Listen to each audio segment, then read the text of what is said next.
what I wanted to do to kick off our masterclass series with our Founders Club is bring you the same people that I learned from, and the same people that not only do I know that their information is relevant, but their information is battle tested and I've used it myself. And so Eli, the man that I'm bringing on, he's going to absolutely blow you away. It's such a pleasure to actually have him here with you all today. And I'll tell you a little bit about Eli. He's the founder of Wilde Influence, and he coaches entrepreneurs, founders, sales teams on the psychology of authentic influence. What is authentic influence? It's actually selling, inspiring, persuading without feeling salesy, right? Nobody wants to feel like a salesperson. I know many of you on the call today, it's probably the least, favorite part of your job. But we do love educating, we do love influencing, and we do love transforming lives. So Eli is incredible about that. And he spent nearly a decade working directly with Tony Robbins. He was a top performing corporate trainer and #1 salesperson. He personally sold over $100 million on stage.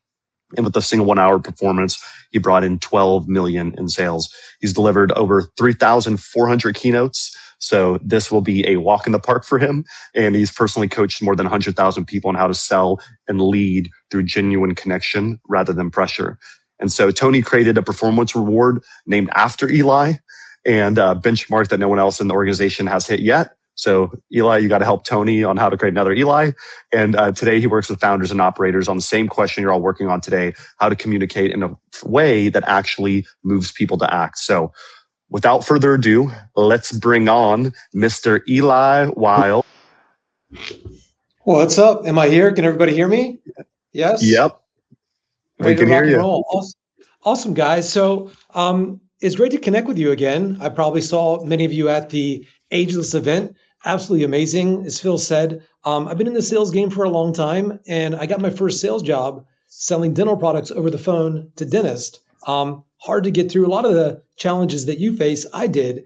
And I noticed in every company, there was people doing well, despite the fact that we all had the same products, same script, same everything. And I began to look deeper to some of those answers that I didn't know. I thought it was just the script.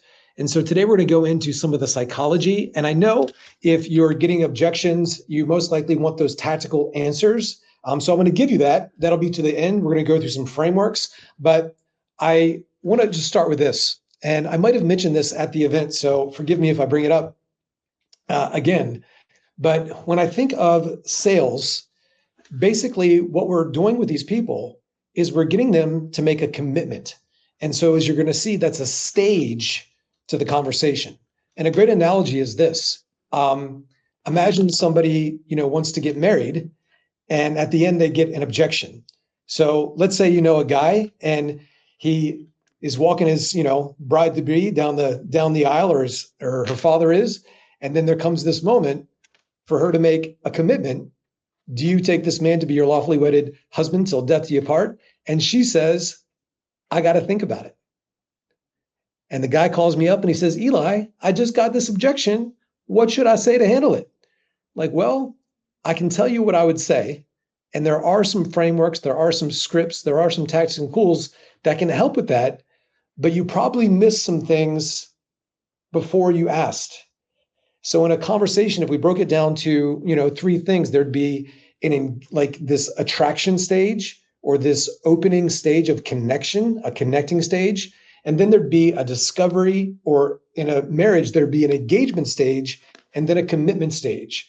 So a lot of times when it comes to selling high ticket, or, selling a premium service, not just order taking, not just $30, little this or that, we need to do a proper discovery.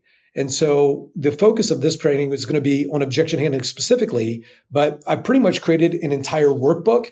It's maybe 25 pages that, of course, I'll give to you. So we're going to go through that briefly, but we're going to spend most of the time specifically on the objections, because that's what you want. And then if you have specific questions about anything in the actual discovery, the opening, the framing, the tie downs, getting people to open up, how to have a deeper level conversation, that's in there. But also I'll, answer any questions you have about it. Sound good?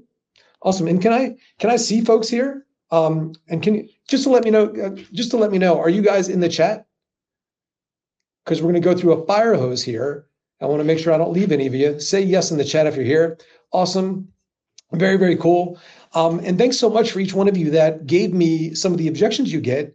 If there was one objection, like one thing that you just wanted to handle the bejesus out of, what do you think that would be? Put it in the chat just so I know, and that'll help me shape the context here. What's the biggest objection that you get? You know, and I heard a lot of people say price, it costs too much. You know, think about it, can't afford it. So we're going to go through this framework, but I'm going to explain some things to you up front. Objections, a lot of times it's a smokescreen. Sometimes really they can't afford it. And so if people don't have the money, of course there's payment plans, there's financing options, things like that. We can't just give them money, but if we build a strong enough desire for the thing in the proper discovery, by getting them associated to the heaven if they do, the hell if they don't, they're going to move forward more likely than not. With that said, you only want to sell people things they can actually afford, and you want to make sure you put people in a good situation. That goes without saying. But a lot of times, if you go into a store, and we've all done that before, you go into a store and the person asks you, "Can I help you?" And you say, "No, thanks, just looking." And so instead, even in that scenario, you could say things like, "Hey, is this your first time in the store, or have you been here before?" Now they've got to answer that differently. So there's different things that I'm going to show you in how we can open people up and how we can pre-handle objections before they come up. Here's a great example. Whenever I'm doing, say, a sales call, or back in the day, I would be enrolling somebody into a package or something like that. I might ask people, "How long have you been thinking about XYZ? How long have you been thinking about getting a couple of procedures done?" "Oh, 10 years, 5 years, last 2 months." "Okay, can I ask, what's kept you from doing something about this before?" And they're going to say their number one objection right there. And so we can handle the objection in the back, which is harder to do than handling it up front. And so I want to kind of walk you through both. Is this making sense what I'm talking about? Pre-handling objections versus handling them? And I know based on what you guys do, you're probably not doing a long discovery. I'm giving you the process that I'm about to walk you through of a proper discovery, but I'm curious, when you guys do actual sales calls, typically how long do they go? Are these like 3-minute consults on the phone? Are these people coming in where they're interested? You've given them a proper evaluation. You want to ideally, especially for something high ticket, obviously you want to have a longer consult.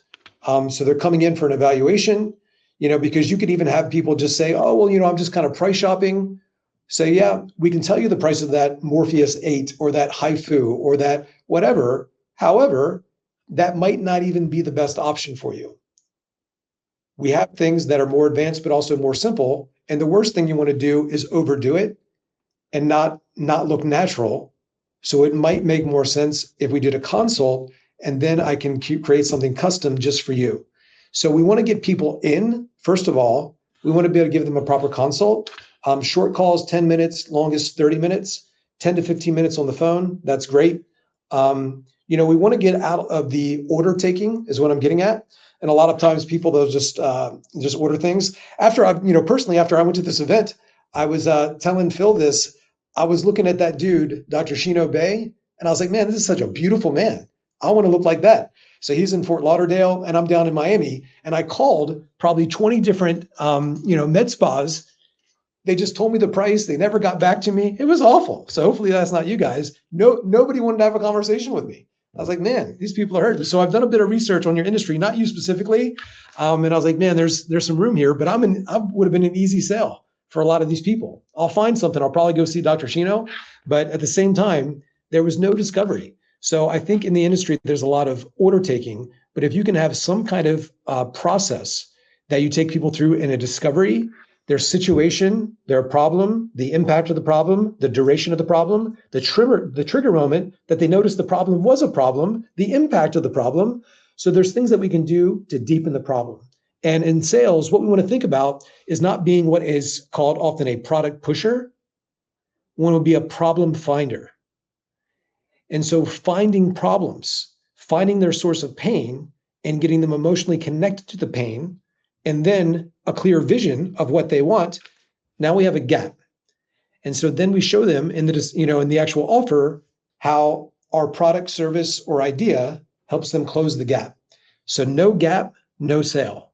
And so we want to get a clear picture of where people are, their situation, and what they actually want and why they want it, what's going to happen if they don't get it. And then we can do a bit of a diagnosis, and then we can take them through our framework, which will be your offer. Is this all making sense? Give me a yes if you're still with me. And ideally, I don't know if you guys do this. I would imagine if you were doing it over the phone, it'd be great if people could hop on Zoom. Then you can actually look at their face and you can have more of a consultation. Ideally, the best is doing it in person. And so let me bring up my little screen here and show you my workbook. And I'm going to pop around here in a little bit and, around this document and screen, boom, boom. All right. Let me know if you can see that right there. So it'd be objection handling mastery. Give me a yes if you can see that. All right. So let's go through it. I first want to kind of let you know a little bit about what objections are. Objections are not no. It's not a rejection. It's none of that. When I think of an objection, I mentioned this at the event, but I think of it's like a belief. And a belief has three parts. If, then, means. Like if I don't have money, then it means I can't do it. If I invest in this, it means I'm being irresponsible. So even if just somebody says, that's expensive, that's not an objection, that's a complaint. Like anything that we do that we really want to do, that is a great thing, always costs more than we want it to. And for you guys, and just my belief, it's so crazy to me that somebody would want to get a discount when it comes to things on their face, like get cheap toilet paper, get discount food if you have to, get a cheaper car. Like when it comes to your face, when it comes to your body, these are not things that people should discount. However, I know people do. And so with that said, we want to be able to build the value. We want to make sure that we're finding the problem, emotionalizing the problem, and giving them a clear vision by asking the right questions to get them emotional and have this deeper level conversation. And so you'll see this in the workbook too. I know I'm jumping around a little bit, but we've got surface level, action level, identity level. So I'm going to break that down. I want to show you what the structure of a call is horizontally. And, I've got this, but also how to deepen it emotionally. And we want to get people deep fast, where now we've got some emotion, where now solving the problem becomes more important than keeping a little bit of money or saving a little bit of money. So that's where we're going with this. Is this all making sense? If you're with me, say yes in the chat. I got you guys. I'm super interactive. Doing events like this or in the virtual event is not my favorite. I would love to be able to see your faces. And so hopefully at the end, I'll be able to interact with some of you guys and show you how I would handle some of these objections, just how I think of them. And so what they mean, why they come up. But when I think of an objection, what it really means to me is that somebody's uncertain. They're uncertain in the process. They're uncertain in themselves. They're uncertain in you. They're uncertain that this is going to meet their needs. They're uncertain that they can't get it somewhere else cheaper. And so we want to be able to, and I'm going to show you this visual model in a minute. First thing you want to take notes on, if you're taking notes, is this. And I'll have this mapped out here in just a second. When you get an objection, you want to understand this, that there's certainty-based objections and uncertainty-based objections, certainty and uncertainty. And so somebody might say, I can't afford it. That's too expensive. You would immediately say, not a problem. Gotcha. Totally fine. I understand. So make them feel right there with that sentence. You're neutralizing it. You're making them feel like you're not going to attack their objection or attack them. Not a problem at all. So first we neutralize it, take all the negative charge out. And then you might say, well, if money wasn't a concern, do you feel like this is what you need? Do you feel like this can get you where you're wanting to go? And so just make sure you look at me here. And I have this visually drawn out, but a lot of times people, when they give an objection, they always give that objection. It's a knee-jerk thing. You need to tie down right away whether it's a true objection or they're just not certain. 80% of the objections you get are uncertainty-based objections. So they say, I can't afford it, totally fine. Let me ask you, everything that we've gone over here, do you feel like this process can actually get you to your goal? And they'll say, yeah, it's fine. It's just a lot of money. Not a problem at all. What makes you feel like this could help you? What part about the process do you like the best? And they're going to start telling you, but also themselves, all the reasons why this is the thing. And so we want to be able to tie down that this is the thing and that this is the time. I'm going to show you how to get there. But if you're getting an objection like money or spouse, they're just saying that the majority of the time because they're not 100% certain. So before you handle any objection, we need to tie down that this is the right thing. I can appreciate that money is a concern for you, but let me ask you, if you don't do something about this now, isn't it going to just cost you more money in the future? When's the best time to plant a tree? 20 years ago. When's the second best time? Now. And so I'd hate for you to have to wait 5 years and then to have a bigger problem that cost even more to fix.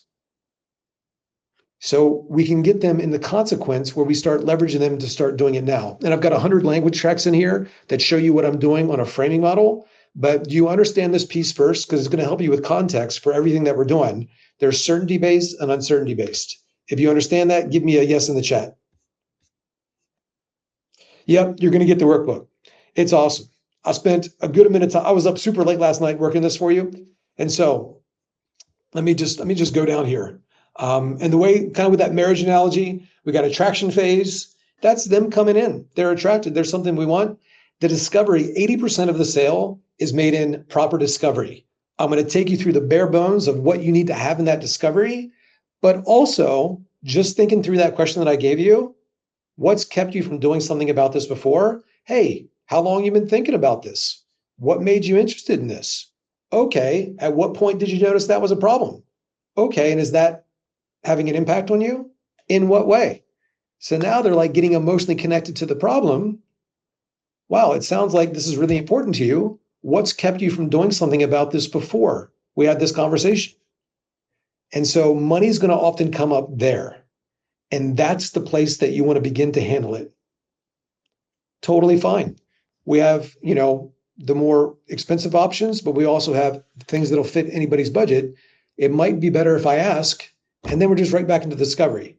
But we want to start to begin to handle those objections up front, at least seeding the fact that we do have an option for them, because you don't want to do 15, 30 minutes on the phone and then find out at the end they're completely unqualified. Does it make sense? Yes? Awesome. Boom. All right. So I said there, 80% of the sale is made in discovery. And what I started to do a long time ago was really think about how do I pre-handle all the objections. So just having this, so we do have like tons of training on really long enterprise sales, and there's things that you can do. But for what you guys are doing, there's some non-negotiable questions that you need to have in that discovery. And I'm curious for you guys, are you doing discovery right now? Are you doing proper diagnosis? Do you feel like you do a good job of that? Scale of 1 to 10, how good do you think your discovery is before you make the offer and drop the price? Scale of 1 to 10, how good is your diagnosis, if you will? 7.5, that's pretty good. And 8, awesome. 3. So for some of you, you already know there's some things that we could do there. But these are some questions, not just from my stuff, but really just off data and research and AI. These are some of the best questions that can move the needle that you want to have. So I gave you just the bare bones because I know most of you aren't going to be doing hour-long discoveries. And so this is what we call the 4 horsemen of pain. It's duration, trigger moment, root cause, and impact. And so what has you? thinking about getting this procedure. What made this a now movement? And so you even think about that. And I ask questions like this pretty early on, but anywhere in the conversation, if I'm selling somebody, I'm always going to say something like this. Well, if there was a way that we could get you to this result, when would you want to begin that process? And they always say, right now. And then I say, okay, why is that important to you now? And so when they tell me why it's important now, and more importantly to them themselves, why it's important now, we're preventing the think about it someday kind of sort of maybe objection. Do you guys understand that? Yes? Give me a yes if you're with me. So as we're going through this, I just want you thinking through the fact that it's better to pre-handle objections than it is to just handle them. But how long has this been a thing? How long have you been thinking about getting this procedure? When did you first notice that was something you wanted to change? A year, 5 years, 10 years? Wow, that's a long time. Don't let them say stuff like a while. Okay, a while means different things to different people. Is that like a year, 2 years, 5 years? About how long would you say it's been? Wow, 11 years. So when they say this, they're telling you, but more importantly, who else are they telling? Themselves. So this is how we're essentially getting people to sell themselves. So instead of just pushing products and trying to sell people, we're getting them emotionally involved by telling themselves the reason why they need to do it and do it now. It's going to help you big time. Trigger moment. Was there something recently that made you finally reach out? Or has this kind of been something that's been stacking up over time? What got you to flip the switch and make a decision to start doing something about this? Trigger moment. In weight loss, we hear stuff like this all the time. It's like I put on my jeans and that belt just wouldn't tight, or daddy, my son said, Daddy, why are you getting so fat? People will say stuff like this to you, or, with what you guys help with, it's going to be like, I don't feel as attractive as I used to. And I'm scared my husband's going to cheat on me. So people will start, if you do the conversation right, and you have this deeper level conversation, which is scripted out in here, what would that mean to you? Okay, what's going on that caused this to be a now situation? If people feel like they can trust you, they're going to really open up. And it's that dialogue and that openness that's going to really create the sale for you. Root cause, what kept you from doing something about this before? That's a huge question. And I will just read this to you. This is the most underrated question in a sales call. When a patient answers this, they're telling you the exact pattern of thinking that's kept them where they are. And that same pattern is what will produce the objection at the end of the call, unless you pull it to the surface now. Is this making sense? Give me an okay or a yes. Discovery is the favorite part. That's where the call's made. You guys are rock stars. And where is this showing up for you? And by the way, some of these questions might feel invasive, and I'm going to pause here. If I feel like somebody's kind of distant or it's open in the call, when I ask some of these more invasive questions, like, where's this showing up in your life? And if I could ask, where's this showing up in your life? Okay, just to help me understand, where's this showing up in your life? Okay, so I might do some what are called softeners. And softener language, possibly, maybe, potentially, I could say, what has you looking to make a change right now? That might be pretty direct. Instead, I could say, okay, what has you even possibly considering looking at something like this? And I say it almost like I'm confused. Oh, wow, it sounds like you've got some things going on, but I'm just curious. What has you even out here looking at doing something about this now? And they'll give a better response. So sometimes too, we ask questions too direct, too invasive. So you got to feel that out and maybe use some more softening language and slow down in your tone, and they'll begin to open up more. So we got to read the person, not the script. So that's impact. Next, in these like non-negotiables, desired outcome. And there's a whole nother section in here. Like, what are they hoping to achieve? Okay. And if you didn't have that issue anymore, what would that change for you? How would things be different? What's it going to be like on the other side of this? And so ideally, you want to be able to get them to an identity level answer here. There's like, I'd lose weight, I'd feel better, I'd feel like a better role model for my daughter. That's a deeper level response. So we show you how to do that here. But you want to have not only the right flow of the conversation, you want to get to a deeper conversation. So right here, the call flow, this is basically when I think through a call flow, this is what it looks like. Can you guys see this, this visual model? Give me a, oh yeah, you can see it. Guys seeing that? Oh yeah. All right, so there's situation. We got the 4 horsemen of the pain, and it might jump around a little bit. You know, sometimes people, they don't have a script, so we could jump around a little bit, but you want to think of these as elements because they don't have a script. You know, what's going on? You know, and I've done this before, and you'll have people being artfully vague. They're not trying to mess it up. Sometimes that's just how people talk. I remember when I first started taking sales calls years ago, when I hopped on my very first sales call, guy hopped on a call with me and I said, okay, what's going on right now? Or I said, what's the issue you're dealing with and how do you think I can help? They're like, you know, I don't know. I'm just kind of looking for information. I said, not a problem. What's going on in your life that has you out here talking to strangers on the internet looking for information just to see if I can help? Well, you know, I heard about what you did and, you know, and I thought maybe you could help. That's great. Typically, when I work with people, they need help with this, or this. Which sounds most like your situation? Well, I'd say it's kind of this. And then I said, okay, great. What makes you say that? Does this make sense what I'm doing?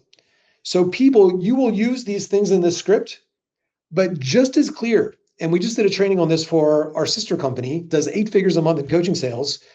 We taught the sales reps that it's really important to know the questions that I'm giving you, but you also need to know what a good answer sounds like.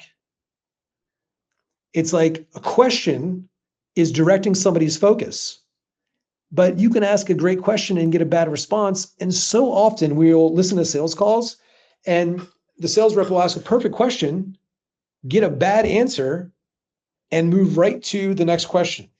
Or even worse, they'll ask a good question and they'll get a very emotional answer. They're like, you know what? I want to be a good role model for my daughter. Okay. And what do you want to achieve? Then they just kind of jump to the next question, as opposed to, I appreciate you sharing that. Acknowledge them. Or a great thing to respond is this. Yeah, we hear that a lot. When I say we hear that a lot, it lets them know that I'm a professional and I've been doing this for a while, and it makes them feel like we deal with their specific challenge all the time.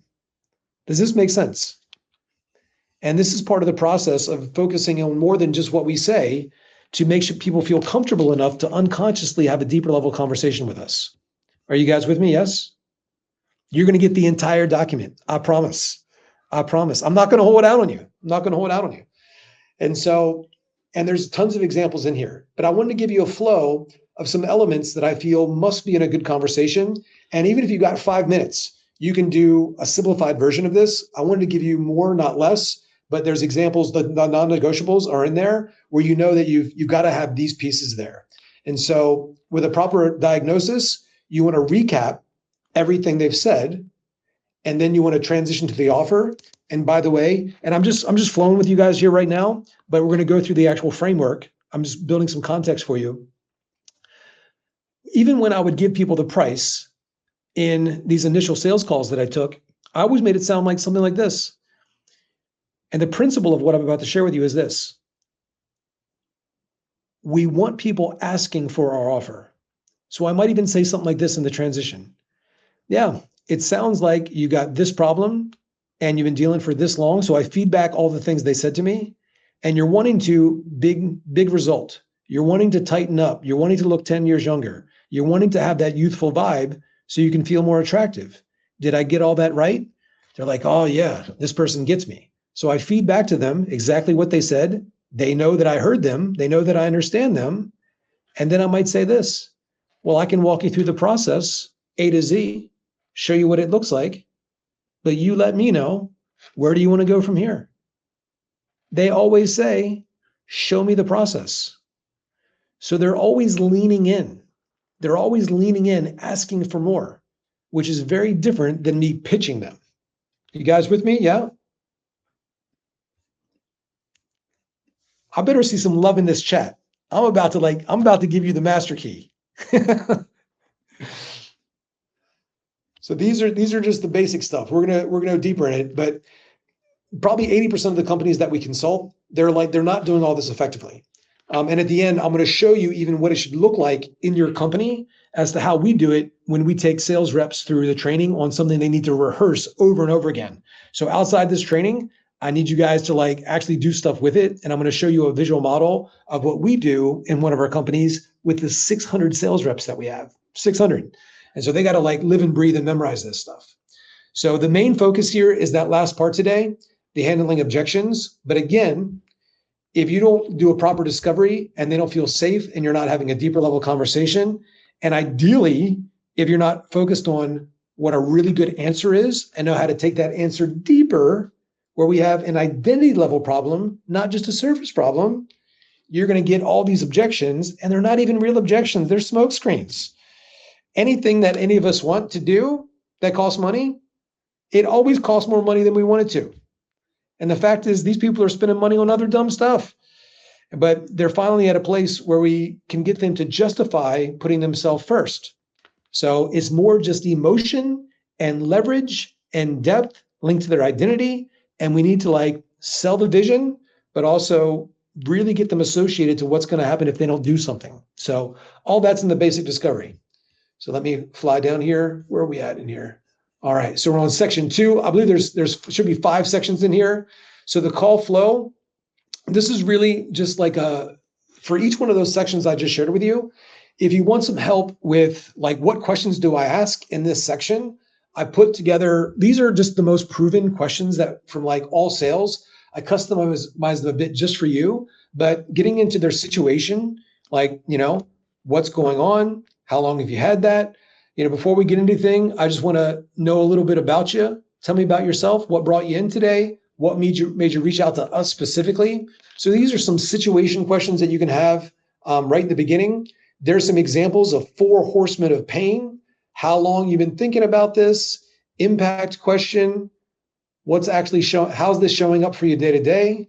Where's this affecting you most? Where does this bother you the most? Can you give me an example of a moment where this really came up for you? If we can get them to a specific moment, they're going to be more emotional, just how the mind works. Trigger moment, right there. What made you want to do this now instead of 6 months ago? Or if they're talking about putting things off, I'm what made you want to make this a now conversation and not just wait another 2 years or 5 years, or why not 20 years? They're they'll laugh and they'll say, I knew this was the time. So these are just examples of questions that you can have for each one of those. There's root cause questions, getting to actually what they want, their vision, their goal. What are you hoping to accomplish? What would this look like on the other side for you? And you'll hear people talk about their goals. I'm going to my high school reunion. My husband just cheated on me. They're going to say stuff like this. So right here, these are some tools to really understand how to have a deeper level conversation. So a surface, hey, what's your main reason for wanting to make this change? I want better skin. I want to lose some weight. That's surface. Now let's go a little deeper. Okay. And I guess what makes that important to you now, though? I want to stop hiding in photos. I want to feel more sexy. And then this is another level right here, deepening it. And what would achieving that do for you personally? How would that change things for you? They're going to give you a more identity-based answer. I'd feel like a better role model. I feel like I'd quit getting passed over for that promotion, whatever it is. So that's just a little bit that you want to study on how to take that framework that we have and then deepen it, not surface level, not action level, not just what can they do, but who this would allow them to become. Transition to the offer. I just gave you that. I gave you how I do it. I can walk you through the process. I feed them back all the stuff they said. I can walk you through the process A to Z, but you let me know, where do you want to go from here? They say, show me the process. And so those are different examples on how to transition. And then there's the price drop, pretty easy. The way that I did it, and I know that most of you, if you've taken any sales training, they always say, just give the price. If you're doing face-to-face, give the price and shut up. And that can work. Just doing that is way better than most people do. They give the price, they justify it, they give it weird, they give awkward energy, they're kind of apologizing with the price, own your price. But when I was taking a lot of high ticket sales back, when I first started, I would say the price and shut up, and it was good. But I also thought about this when I was studying all the brain books and neuroscience. The mind has a recency bias. So whatever they hear last is what they're thinking about. So if I say, hey, the investment is just $10,000, silence, they're thinking about the $10,000. So I changed it back in the day for the price drop. This is a little more advanced. Got to be comfortable asking for money. But I'd say I'd recap what their pain was. I'd recap their goal. And then, I'd say the investment, pain, and vision. So that's how I did it.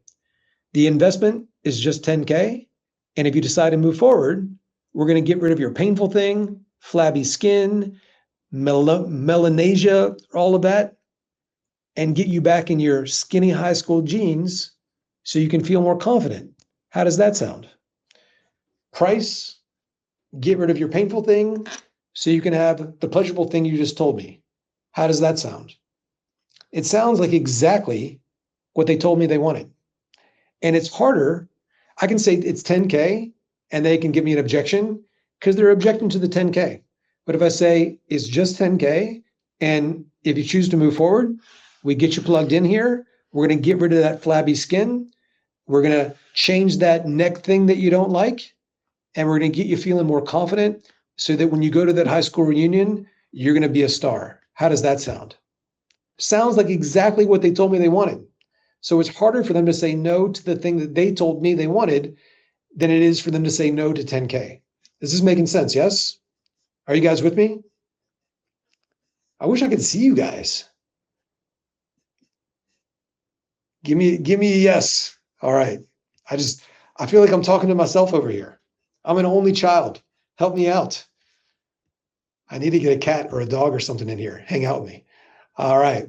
So these are just different examples on that, but these are things that you want to practice, because when somebody gives you a price objection or any objection, the way that I translate in my mind, it just means I'm not certain.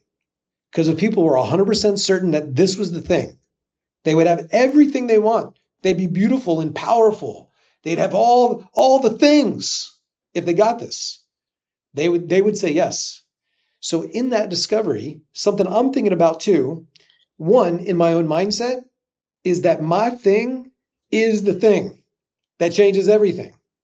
If I got a fitness offer and I'm selling people on like how to get in shape, I'm going to connect that in the discovery to other areas of their life. Well, I want to lose this weight. What would that allow you to do? Okay, where do you work? Do you feel like not being in shape has affected you at work? How so? They're going to tell me it's affected their relationship, their family, their finances, their sense of faith and meaning and purpose, and their life. So the better that you can get about getting a juicy answer, not a surface thing, but an identity thing, to get them really associated that their thing changes everything. I obviously teach sales, and when I'm doing my events and all of that, or I'm enrolling a company, I get them to associate their status, their certainty, the quality of their relationships, all comes down to the thing that I sell. So by doing that discovery, the pain, what it's costing them, and what it's going to do for them, I'm associating in their mind that for them being and feeling more youthful and beautiful, I'm going to guide them to get at least one of these levers. It's going to affect their relationship. It's going to affect their job, like how much money they make because of their appearance. It's going to affect their energy, which is going to affect their work. I want to be able to, best I can, tie that to other areas of their life So they feel that my thing is the thing that changes everything. Does this make sense? Are we dropping the number in silence? Are we dropping the number? I like to do the more advanced. You can do is just price and be quiet. Or I always say, hey, it's just 10K. And when you get started, we'll get rid of your painful thing so you can have pleasurable thing. How does that sound? So the last thing they hear is me telling them I'm going to help them get the thing they want. So it's hard for them to say, I got to think about getting the thing that I want because they just said it's what they want. But if I have that leverage that I know what they want and I know how long they've been putting it off, that's what I use to handle the objection. Don't worry, we're getting to that. And so handling objections, this is the bulk of it. But right now, that discovery, I know I went through that relatively quick. We could spend days on that, but I gave you the best case questions for each one of you as you're thinking through that discovery, a connecting stage to get them to drop their guard, to get them to open up. We want to have some situation questions, the forcement of pain questions. We want to get their clear problem. We want to stretch that goal. We want to have a deeper level conversation. We want to transition. We want to feedback all the things they said to me, they're said to you. And then we begin to move them through the offer. So is this all making sense so far? Give me a yes if you're still here. Awesome. And so this is the bulk of it. This is why you came. This is what we're here for, the objection handling stuff. But again, 80% of that stuff is you nailing this stuff before. So that's why I spent some time there. So this is what the back half of this workbook is all about. This is the majority of it. It's many different ways for you to handle that objection. I put some kind of fancy stuff in here, and we can also play some stuff at the end on what I would do. But for you, your team, all of it, you don't want to like try to do all these fancy things. And I know based on some of the things on your worksheet, you want to focus on like the 80-20. What is the majority of the objections that you get? 90% of your objections were money. So for each one of you, you need one solid foundation to handle that objection. Like one solid one, I'm going to give it to you. And then there might be like 20 different variations of that same framework. And you want to go deep on that. Of course, people are going to say every once in a while, I got to pray on it. I got this thing or whatever. And I can give you some insights around that. But you want to spend the majority of your time focused on the primary objections that you get and spend your time training on that stuff. Because if you start focusing on all these little things and trying to prevent all the little things that rarely ever come up, it dilutes your core process. So it's a series of more likelies and what's most likely to work in this situation. But also there's going to be that one crazy person that says this crazy thing. I can show you how to deal with that crazy person, but I wouldn't spend too much of your time and energy dealing with those crazy people because then it messes up your process. Unless you're marketing to crazy people, which if you are, stop doing that. Problem solved. So that's it. But you're going to expect that you're going to get some of those people. I saw a statistic the other day. It's like something like 1 or 2% of people are psychopaths. So just historically, and I know there's probably 100 people here. So statistically, I'm not saying that any of you are psychopaths, but statistically, that could be the truth. And I don't think that's true for any of you here. But when you talk to people out there and you talk to people on the internet, man, there are some crazy people out there. So you're going to get those. I'm just saying, don't change all your process to deal with those people. So rant over. All right. So the objection handling, this kind of framework here, I want to take you through. So as I said, you get an objection. And the way an objection works, it's like basically like it's just a belief. If this, then that. If I spend money on this thing, I won't have money for other things. If I spend money on this thing, other people will, not be happy about it. So there's a lot that we can do with that, but we need to understand the structure. If this, then that. If then means. So again, when somebody says it's expensive, yeah.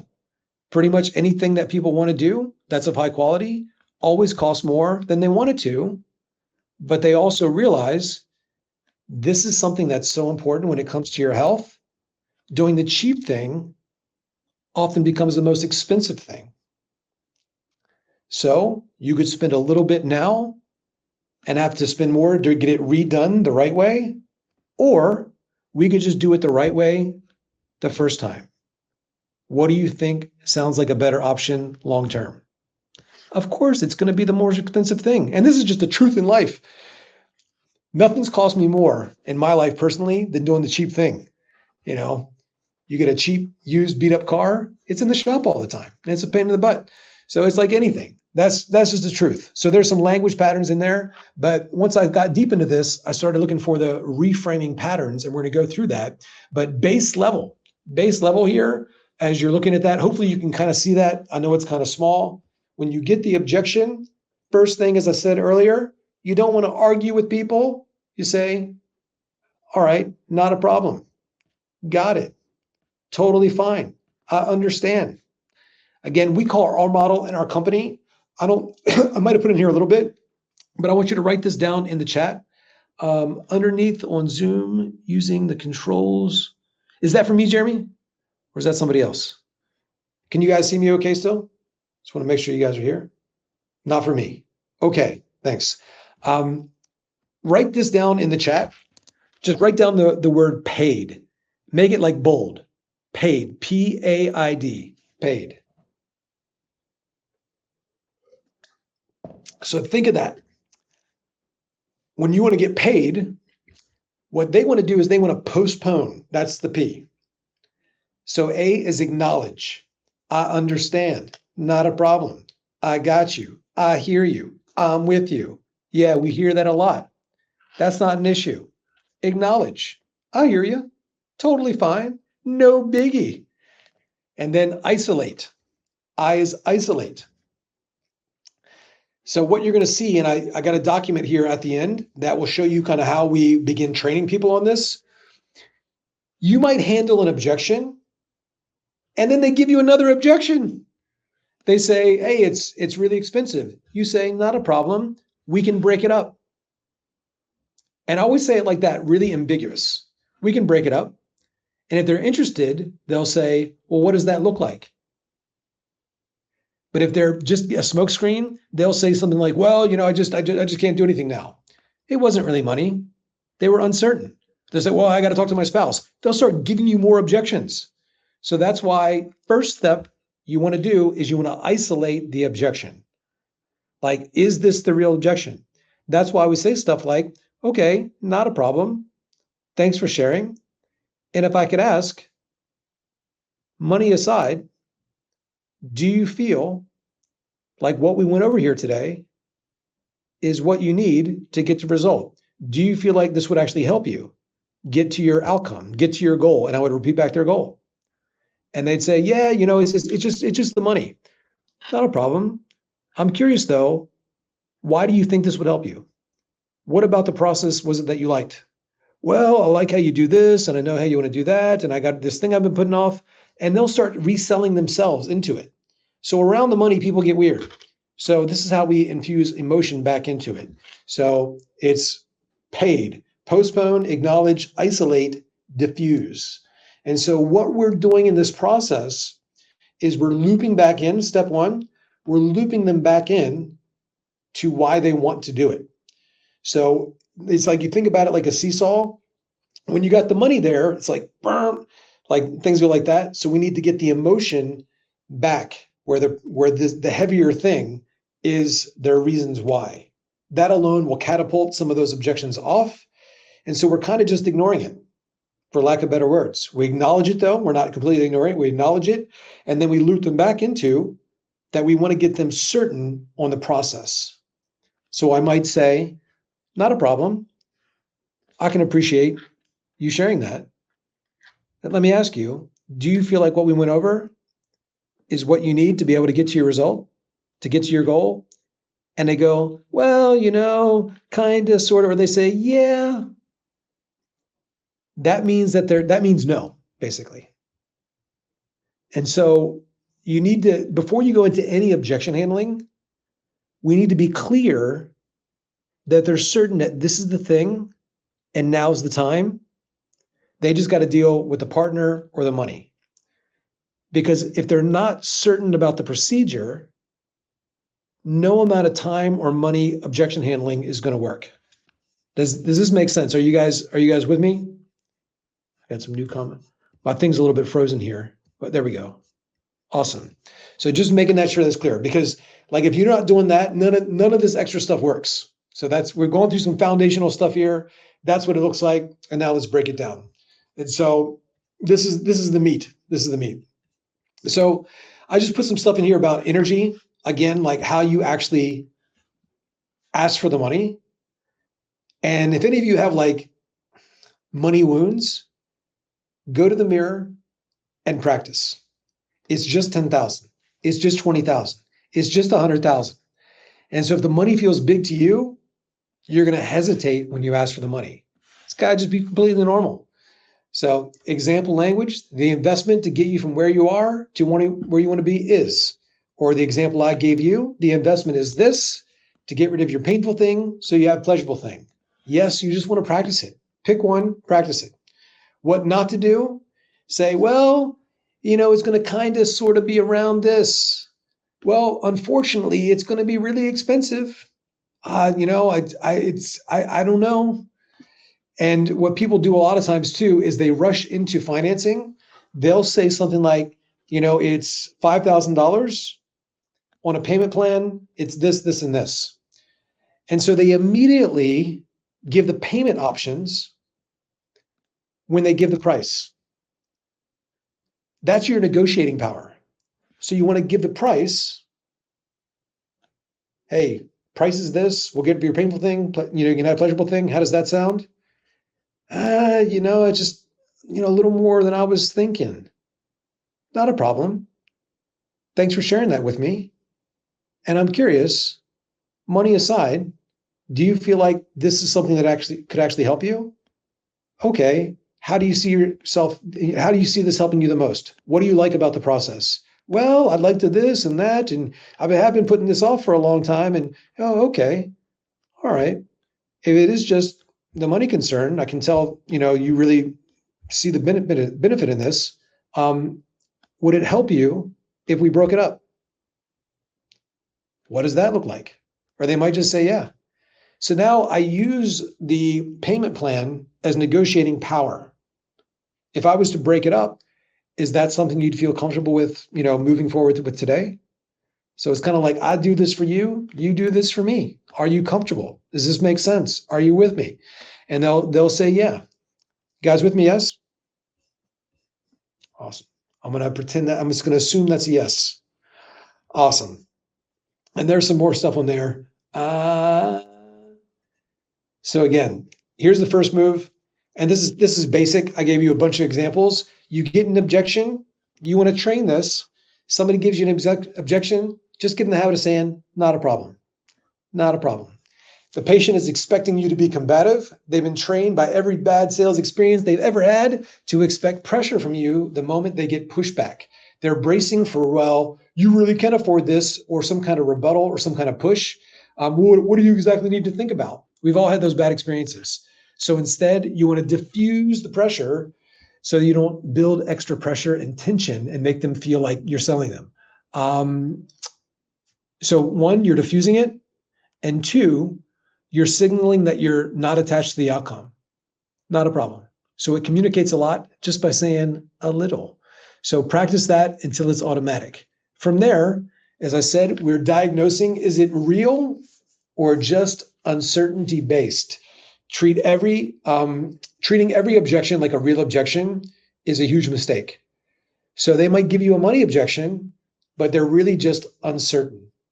So people often hear it's too expensive, then they jump into price objection handling mode, and offering financing, payment plans, discounting, removing stuff, whatever. It's usually not necessary. So the three big buckets that every objection falls into: financial, spouse partner, and uncertainty based, or it could be fear as well. And so I got some tips from there. And so, not a problem. Let's just pretend money's out of the equation. How do you feel about the process specifically? Do you feel like what we covered here could ultimately get you to repeat back their goal? So when you say that, they're going to say yes, and you know that it's a real objection, or they're going to be like, yeah, whatever. And you got to resell. You got to make it more clear in what the actual offer is. So they might have uncertainty in the process where it just wasn't clear, or they have fear about the process. And so we might need to spend more time getting them really tied down on the process. Otherwise, none of this works. What's another one here? How do you feel about the process specifically? And so having that question, that's a huge one. How do you feel about the process specifically? Do you feel like what we covered here is ultimately what you need to be able to repeat back their goal? So you tie it back to the identity level vision that they shared with you in stage 3. You're not asking them to buy, you're asking them to confirm that it's aligned with what they said they wanted. So, bit of nuance there. And so, again, response 1 is an ecstatic yes, absolutely. This is literally exactly what I've been looking for. It's what I need. That's great. The cadence is fast. They say these words like, yes, I know this is what I need to do. Now you know that they like the process. You know that this is a real objection, and then we can handle it. And we'll move on to that section. The other kind of response is this. Yeah, I think so. I mean, it sounds good. I just got some stuff. Their cadence will be kind of slow. The words stretch out. The tone is flat or hedged, even if the literal word they said is yes, but they say it like, yeah, that means no. You have to work to get the belief that they actually mean it. And if they don't mean it, what you're hearing is uncertainty. The process that you have is the issue. They're not certain, and no amount of financing, discounting, or spouse objections is going to handle that. So you want to train yourself to be able to read the tonality, not just the words. And so that my visual should have been up there. So the visual from up above should have been here. So that's why that says that. So when it's uncertainty, they're not sold on the process. How do you know it's uncertainty? Their answer to the tie down was soft or slow. So if you get that, so let's say that I ask you, hey, you want to get this? And you say, well, it's just, how do you feel about the process? Well, it's just, I don't know. I mean, it sounds good. That's uncertainty. So then I would say this, I hear you. What's most important to us as a company is that you come in here, that we're really getting into this with you. It really matters to us that you feel good in the process. That allows us to get such great results for our clients. So I'm curious, scale of 1 to 10 with, 1, get me the heck out of here. This is the worst conversation I've ever had. I can't wait to leave. 10 being, this is exactly what I need. Where do you feel like you are? So this is a criteria question. So after you've been able to tell that it's an uncertainty-based objection, you figure out where that uncertainty lies. So they say, 10, yes. Now they actually are certain, but maybe there's a small gap. They say, well, I'm like an 8. So typically you're going to hear stuff like people will say, I'm like a 7. And here's how I would say it sometimes. Scale of 1 to 10, how do you feel about the process? 10 means this is exactly what you want. 1 means this is the worst conversation that I've ever had, and I can't wait to get out of here. Where do you think you're at? So that's a little bit of humor. And they'll laugh. And I say, and by the way, you can't say 7. You can't say 7. Scale of 1 to 10, where do you think you're at? And I'm just using a little humor there. And they'll say, well, I'd say it's like an 8. Then I can do something with that. If they say anything below a 7, they're like really uncertain about the process. And so if you give me a high number, it might sound like this. I appreciate you being honest with me. What's keeping that from being at a 9 or 10?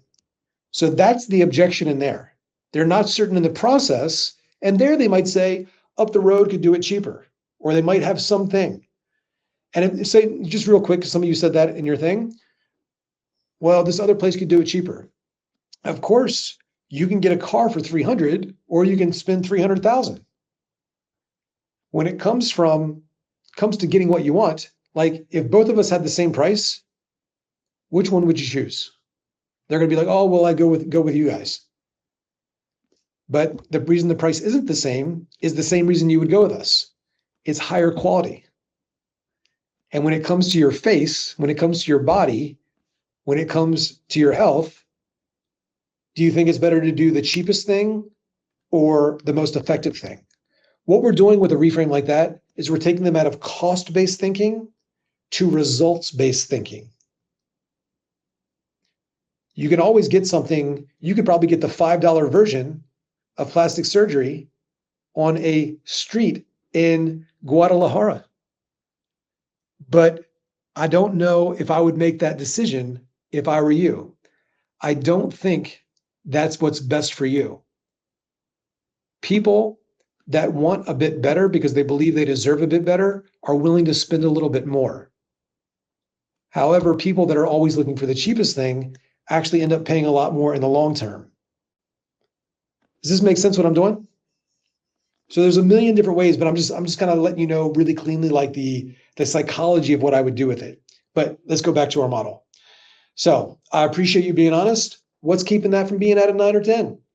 And they're going to give you the objection and say, so you want to connect this back. So let me make sure I'm getting this. You said you wanted this goal. Here's exactly why this plan gets you there. And so I'm curious, is this a now problem or is this a later problem? So there's a lot of things that we can do to move up the urgency. I might even have to reinforce what they said to me. Part of the reason you want to do a good discovery, and I hate to use this word, but it's kind of like ammunition. Ammunition, their own reasons for why they want to do it now. So I want to get that in the discovery. Why is this a now conversation, not a later thing? What's kept you from doing something about this before? Why now? So that's what I'm going to reassociate them to in this part. You told me this has been bothering you this many years. What's different about 6 months from now versus doing it today? You said that you wanted this. Is that still true? So this can sound a little bit pressury if you don't use the right tonality. But I'm reminding you that we're taking their words and their reasons. That's why it's important to do a proper discovery. And so other time, this is really the real objection. So everything that we've gotten here is to get us to this one point. This is real objections. So proper discovery, deeper level conversation, proper flow of the call, great gap, great transition. They're asking you for the offer. We have a great offer that makes sense. And we tie them through the process that we're going to take them through, which is the offer, which is the procedure. We make it really clean. We're getting tie downs. Do you see how that can help you? Do you feel comfortable with everything we've talked about so far? Then we give them the price. They give us an objection. We establish it is a real objection, not a problem. And if I could ask, how do you feel about the process? Does it sound like something that could get you where you're wanting to go? Okay, what makes you say that? Well, I'd be able to this and that. So now we know that they're sold on the process, but they got this real objection. It really is a money thing. It really is a spouse thing.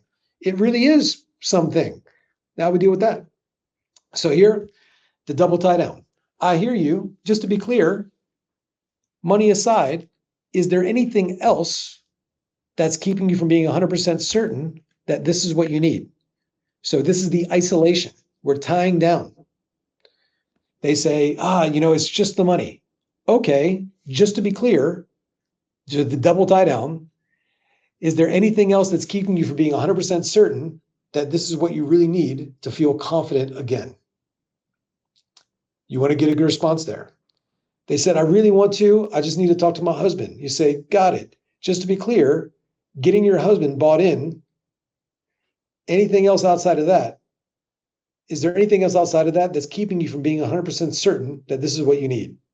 So when we get people to isolate the objection and they're tied down on it, a lot of times the objections go away because it was a smoke screen. They didn't really need to talk to anybody.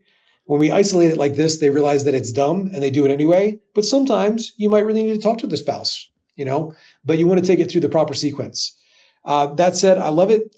I just have a personal rule. I sleep on decisions for 24 hours. Got it.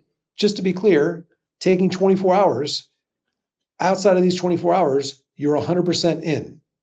Am I hearing you correctly? Is there anything else that's keeping you from 100% certain that this is what you need? So when we start to tie down on what they say, it's going to go one of two ways. They're going to realize that it's dumb and it's just a smoke screen, or they might really lock in and then we can lock in on it. Then we can handle that piece. But typically also, just as a side note here, this isn't in the notes. Think about this. I talk to somebody and they say they got to talk to their husband. Hey, not a problem. Talking to your husband aside, like let's say you have that conversation and it goes really well and he's on board. Is there anything else that would keep you from moving forward with this procedure so that you can get your confidence back? No, I just got to talk to him. So you want to make sure that you're establishing that's real, and it might be, but you want to make sure that that's the only thing. And then I'd ask something like this. Well, typically when you go and have conversations about, since this is your rule, typically when you go and have conversations with your husband about spending money, what are some of the things that come up that might prevent you from actually getting what you want? Well, it's going to be money. And then it's a money objection. 99% of the time when you get a spouse objection, it's a money objection.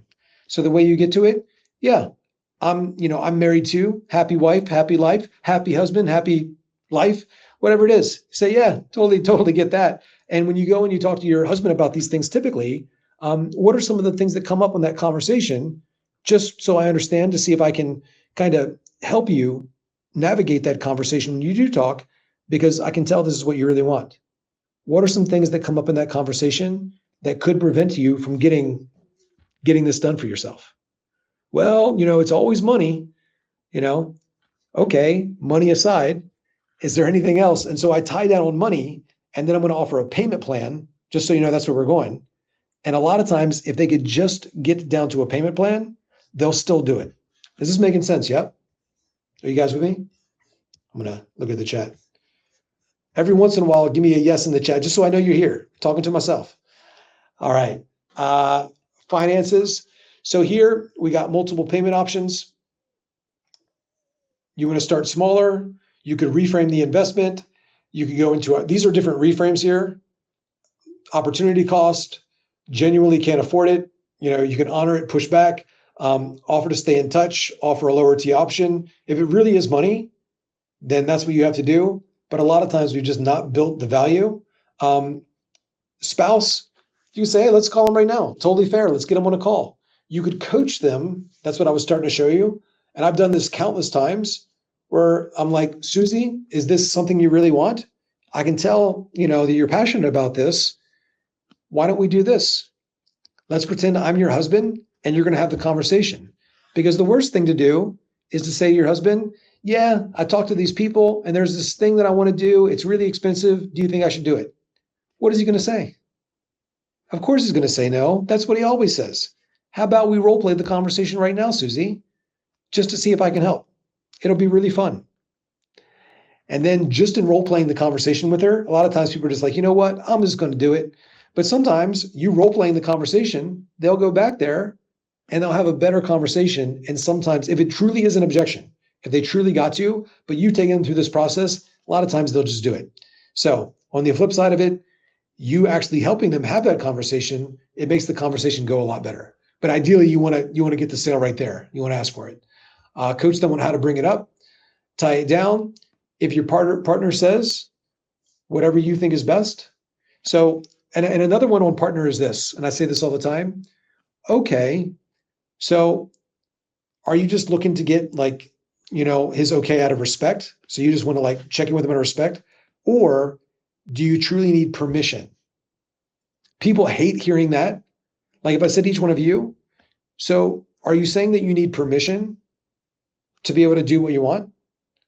You'd be like, I don't need permission. So, okay, is it just out of respect? Like you want to check in with him? Or do you truly need his permission? Or are you just kind of being respectful? Oh, I just need to be respectful. Okay, is there a certain budget? Is there a certain dollar amount where that becomes disrespectful? Just to see if I can help. So we want to get some money in there. Tie down. After the close, handling the objection, you want to confirm the solution. Okay, so it sounds like we've handled that. Based on everything we've talked about, I'm really excited to welcome you to the family, to get you started in this. So then we just kind of assume the sale. Perfect. Let's get you set up. What's your credit card? And before, also when I ask for the credit card, also you guys already know this. You ask for phone, email, address. You start getting them answering questions, get them in that flow before you start asking for the credit card number. And then these here at the very end, if you guys wanted some advanced stuff, and this is pretty much what I do now. But these, I read a book. I was obviously obsessed with Tony Robbins when I started working with him. And after a year, I was living with his son and had all these questions for Tony about objections that I got. And he would give back these brilliant answers. And I recognized it was all reframes. So I read all these NLP books, and really only one of them was good. It's called Sleight of Mouth. I wrote a book with my version of it, but I took a lot of those reframes and I customized them to more of a sales context, not a belief therapeutic change context. And so what I did, and here's some just examples of not even like the script, but there's these reframing patterns. And I've given you a bunch of them just so we've been talking through here. Somebody says they can't afford it. I can appreciate that money's a bit of a concern, but we don't do something about this now, is going to cost you more money in the future. So the real question is, how do we get resourceful to get you the funding that you need so you're not in the same spot next year? Because you don't want to be in the same or a worse spot next year, do you? So that was a consequence to a time reframe. It could be, somebody says, well, I can't afford it. How do you know? What do you mean? How do you know you can't afford it? Is there just no money? Or is this just a matter of you not putting yourself first? How much longer do you want to have this issue? So I might just do some basic reframes. Hierarchy of criteria. I can appreciate money. That's a bit of a challenge for you. But isn't it more important that we do something about it now so the problem doesn't get worse? The people that you see on TV and those magazines that were once where you are, but now have that beautiful body, do you think they put this off or do you think they made it a priority? Okay, so now like model the world. Or maybe they saw somebody, like I saw Demi Moore the other day and I want to be like her. So you might be able to use that model of the world pattern. So it's great. These are some of my favorite reframing patterns right there. And so there's a bunch in here that I wanted to give you. And I got another event here in a little bit on the other side of town, but I wanted to open it up for some Q&A. Jeremy, I will give you this workbook, but does anybody have any questions or anything they want to throw at me? Let me see here.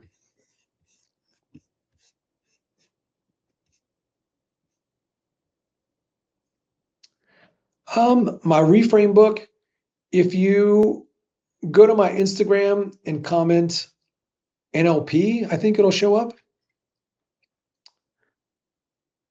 It's like a $9 book. Basically, it's just all the scripts that we just uploaded. If you hit me up on Instagram, I'll send you a link to it. It's basically just like hundreds of language patterns and metaphors and analogies and stories that we used on stages and sales calls now. I've had people tell me, let me see this. I've had people tell me, yes, make their next appointment and then walk out only to cancel their appointment the next day. Getting all these pop-ups, it's hard to read this. Can people come on and talk? When there's like the boxes like this big that I see, and then new comments pop up, and it covers what you're seeing, what I'm seeing. When they say they have to check with their husband to see if okay, what do we say? Say, will your husband think this is a priority? You could say that. I would say, I just got to talk to my husband. Not a problem. But let me ask you, how do you feel about the process? Do you feel like what we've covered here could actually get to your goal? So we want to tie them down on the process. And then they're like, yeah, it's great. I just got to talk to the husband. Great. I'm curious. What do you like most about this process? Well, I'd finally be able to this, and I've been putting this off for a long time. So we need to get that emotional leverage there first, where they start saying why this is important to them now. So we're doing that. We're re-engaging them emotionally back in the objection. Hopefully that makes sense. Sometimes that takes care of it. Wow, you've been putting this off so long. I'm just curious. Most likely, when you had these conversations with your husband in the past, something has kept you from doing this before. just to see if I can help. What are some of the things that come up in that conversation that have kept you from doing something like this before? Well, it's money. And so then it's a money objection. And then we can handle a money objection. Oh, really quick too. Let me share this with you. So this is what it looks like. And I just put it all in a doc here, and I wanted to create kind of a visual model, but let me show you what it looks like in a real company. So this is just one doc from like bajillions of docs. We have a sister company called Committed Coaches, now coaches.com. My business partner kind of designed all the sales. It's my business partner's brother's company. It's the fastest growing coaching company in the history of Earth. 0 to $13 million a month in about 2 years, 600 salespeople. So we got all this data and a lot of different ways we look at the sales training. By the way, when the company went from 2 million a month to $7 million a month, no new leads, no new salespeople, only changes to the script, which is very similar to the script that I just took you through. And so it's a matter of training and repetition. The objections that we've gone through, I gave you the base framework, but when you think about it, it's kind of like this or that or either or. And so that's why I created some visual models for you. This is what it looks like specifically in the objection handling part of the company Committed Coaches. So you can see here, this is what you should do in your company, by the way. You should make something like this. I had a separate doc, but I just took screenshots from the other doc just to show you what it looks like in this company. And there's several, coaches in there. We have different models, but this is the base model. And so you should create something like this in your company for any objection. And so you should make it when you're training people and make it in your company so that new people come into your company, new sales reps, you got an SOP. It's, you got a process for it. And then you make them drill and role play and rehearse this stuff. So finances, they say it's too expensive. It's more than I can afford. It's out of my budget. I have to see what comes in next week, blah, blah, blah. Acknowledge, yeah, it is a serious investment. I hear you. Just so I can be clear on my end, money aside, do you feel like this can actually help you get the results that you want? Oh, yeah, I think that it could. What are some of the highlights that make you think it can work for you? What are some of the things you like about this the most? I love that you do this and that, and I got to type in the skin. I've been putting this off. Okay. So it's not if you think this would work, it's more of a how can we make this work financially? Am I hearing that right? They say, yeah, got it. Well, we specialize in helping you getting the results that you've been wanting. So we're willing to help you break it up a bit for just a fraction of the investment just to get you started. Would that help you? Would that make it easier? Yes. Then you offer them a payment option. But what happens a lot of times, they'll start giving you other objections. So there's examples and videos that we have in ours on like how to loop and all of that. But there's spouse right there. Let me talk to my husband. Okay, not a problem. And before you have that chat with him, her, do you feel like what we went over here can actually help you get what you want? Yeah, it's what I want. I've been talking about this for a long time. We just, I feel like I got to talk to him and I don't want him upset with me. Okay. From what you mentioned earlier, is it that she's, excited about, or that does he want you to have this result too? Is he aware that you've been feeling less confident and that you want this too? Would he want you to feel more attractive? Would he want this for you? Yes. So we can loop them in many different ways. We could even call them. But typically when you have these conversations with your spouse in the past, what are some of the things that have kept you from doing something like this before? It's usually going to be money. And so you could say it like I just said it, or you know what, from what you mentioned earlier, it sounds like you really want this. And you probably communicated that to him. Is he on the same page? First of all, does he know that you're here today? Or are we on a secret mission? I always say it just like that. It's super funny. They always laugh. Say it's like weight loss. Does your husband know that you're here today? Like that you've been thinking about losing this weight and that you want to feel more attractive? Does he know that we're here, or are you on a secret mission? They laugh and they say, no, he knows that I come in. Well, is he supportive of you and your goals? Is he on the same page of, is he supportive in you wanting to feel more attractive, be more healthy? Yeah. And so then I'd say something like this. Well, what are you going to say to him if he doesn't understand all the reasons why you want to do this? A lot of times they're going to say, I'd do it anyway. I'd do it anyway, Eli. Okay, then let's just do it now. And for any reason, if you go back and talk to him and, he's like, no, we just, cut it up. That way I can get you the discount, and that way we can at least get you scheduled, because we do have a waiting period. Let's get you started. So I might just handle it like that. Or, okay, what do you feel might be some of the potential resistance points you have with him when you've talked to him about doing this? It's going to be price. And then you handle the price objection. So these are just examples. And we have countless other examples and stuff like that.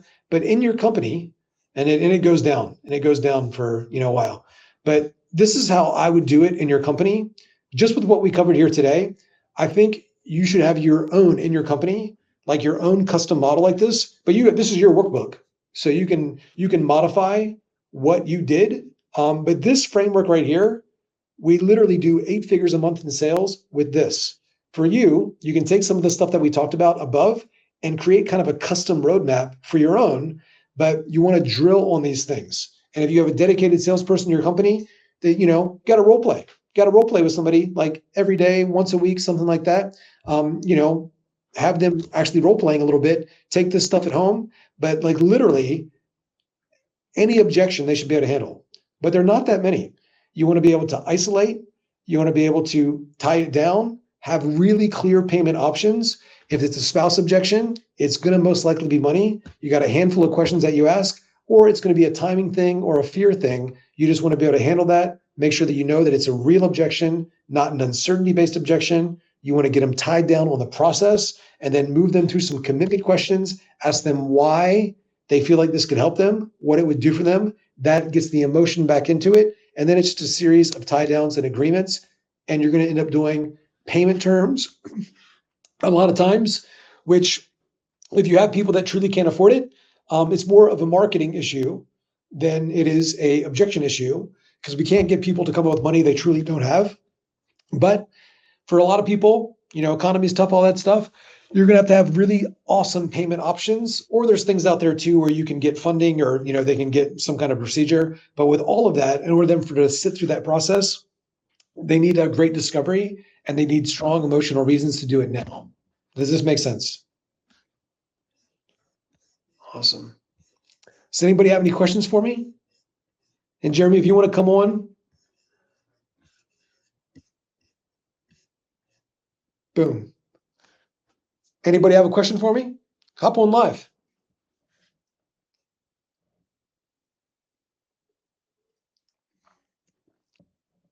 We got anybody? All right. Question after the call. Send a recap of the call with specific pricing. They didn't book right away. Would it be good? So this is for like a phone call. If they didn't book right away, after the call, send a recap of the call with specific pricing. You could send a proposal and all that. All that's more friction. So, I don't do that. You could do that. But typically, like if I have them on a phone or a Zoom, I'll say, I'll send it right now. Are you by your computer? Let's open it up right now and go through it. It's simply this, this, and this. So I want to tie it down. Any sending emails and proposals and things like that, I think that's not the best way to do it. An email offering financing, wait for the objection. This is for a sales call. So that, yes, there's other stuff that you could do in emails, but that might be adding complexity to your process. So this is for phone or Zoom or in-person training. But yeah, if you're sending emails and proposals and all that, of course they might say no or object, but you can't handle the objection you don't get. And it's tough to handle objections via email. You can do it, but it's just not the same. It's not the same. And they end up price shopping you and all of that. That's why I want to do a proper discovery and be able to close it right there on the spot.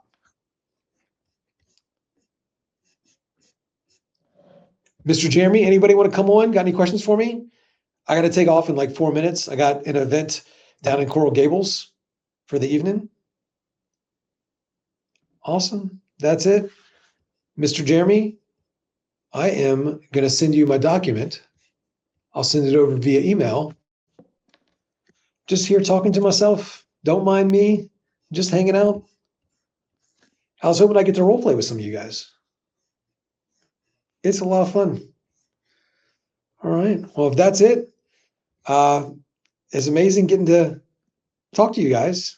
Even though it's one-sided, I'm just a man talking to a screen by myself. I love the role play stuff. Jeremy, I'll send this over to you. But yeah, call me or let me know anything else you need from me. And that's it. Guys, I'll leave you with this. The sales process, it can get overwhelming, and you have people that are frustrated. Sometimes people have had bad experiences in the past that they can project onto you about, money or the economy, or they're not feeling good. The really important thing is to make sure that, you're managing your own state. And obviously I'm a big Tony Robbins fan. So much is on state management. And a lot of times it's the state that we bring to the situation that changes the situation. I really do believe that sales, at the end of the day, is a transference of certainty. And you're basically selling belief. And they've done studies on this. And there was a book called Gap Selling, what I think was the first place that I saw it, a company called Hathaway, a research company. It's so fascinating. They said that 50% of the success of a service-based company came down to the sales process. Not how good the service was. It's how they're sold. It's they believe in the vision. And now there's all sorts of data from, Joe Dispenza, people like that, on this biology of belief, like really getting people certain that things are going to be better. In a medical procedure, when people go into it positive and hopeful with a great vision, it's like epigenetics, where it literally changes like what's occurring for them, this positive expectancy. And so this enrollment, not just into a product, but a vision of how their life can be. Endorphins, certainty, belief, emotion, hunger, drive, excitement, as opposed to getting a discount. Oh, this was the cheapest one. All this uncertainty going into it. Doesn't matter how good the procedure is, it's how they're enrolled into it. Again, 50% of the success of a program or a service wasn't so much the customer service or the procedure itself. It was the experience they had in being enrolled, not just sold, but enrolled. And so this sales thing, being able to take a stand for people, knowing they have fears, doubts, wants, desires, and they have concerns that have been there for a long time, and talking about their health and their appearance. A lot of times people have massive insecurity and doubt and some shame around how they look and the fact they've not taken care of their health or their skin or their face. And so we really have the opportunity here to have a deeper level conversation. And it's not even so much all the fancy bells and whistles and lasers and the things of what you do. It's the belief that their life can be better, making them feel safe and certain, and walking through a process that's clear and getting them enrolled in the fact that their life can be better if they change this thing. And when they feel good about it, their life changes. With that said, I read through your objections. You're going to get that one crazy person. Don't change your whole process. Don't change the fact that what you do really does help people because of one crazy person said one crazy thing. So that's it. Take what I put for you in this doc, ideally in your company, create some kind of flow. You can steal ours, the finances, spouse, timing, whatever it is, and then create a cheat sheet, like a visual flow model. They say this, we say this. They say this, we say that. So whatever it is, walk it through, create it, read through it over and over again, have it in your company. And then when new people come on, they can go there and then you role play with them. And then you got a sales machine. And then when you're using the ageless marketing, you're getting people in, they see their before and after. You just got to gain some commitments. And you're using those images as leverage to get them aligned with what they want. You provide a great experience, then you're upselling, then you're cross-selling, you're bringing in their friends and their family, and you've built your business, and it's a beautiful thing. But do not skimp on the part of your business that brings in the money. All companies are sales companies. You can have marketing, you can have this, you can have that, you can have new lasers, but there's only one. Every part of your business costs you money. Everything costs money. Being a business owner is expensive. Marketing, accounting, staff, only one part of your business actually brings in money. It's sales. And after reviewing thousands of sales calls, we listen to them. We're like, man, that person was just a few questions away. Or if they had just said it like this. You want to get really clear and you want to be serious about your sales process because, again, that's where you make the money. So that's it, guys. Love it so much that you guys were here. Thanks for taking the time. God bless, and I hope to see you guys real soon. Take care. Bye-bye.